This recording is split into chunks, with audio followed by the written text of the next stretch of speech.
കാശ്മീരിൽ ഭൂമുഖത്തിന്റെ സ്വർഗമെന്ന് വിശേഷിപ്പിക്കപ്പെടുന്ന ഇന്ത്യയുടെ അഭിമാനമായ കാശ്മീരിന്റെ തായ്വരയിൽ പുൽവാമയിൽ നടന്ന ഭീകര ആക്രമണത്തെ പ്രതിഷേധിക്കുകയാണ് ശക്തമായും മുസ്ലിം സമൂഹം.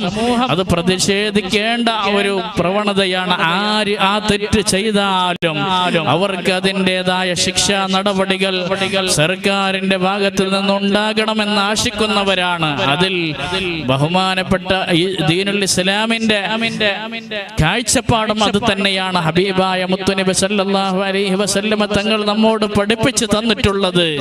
കട്ടവന്റെ കൈ ഛേദിക്കണമെന്നുള്ള നിയമം വന്നപ്പോ ഫാത്തിമ എന്റെ കരളിന്റെ കഷ്ണമാണ്, ഫാത്തിമ കട്ടാലും അവിടുത്തെ കൈ ഞാൻ കൊത്തുമെന്ന് അവിടുന്ന് ഘോഷണം ചെയ്ത ഹബീബായ അഷ്റഫുൽ ഖൽഖ് ത്വാഹ റസൂലുള്ളാഹി സ്വല്ലല്ലാഹു അലൈഹി വസല്ലമ തങ്ങളുടെ അനുയായികളാണ്.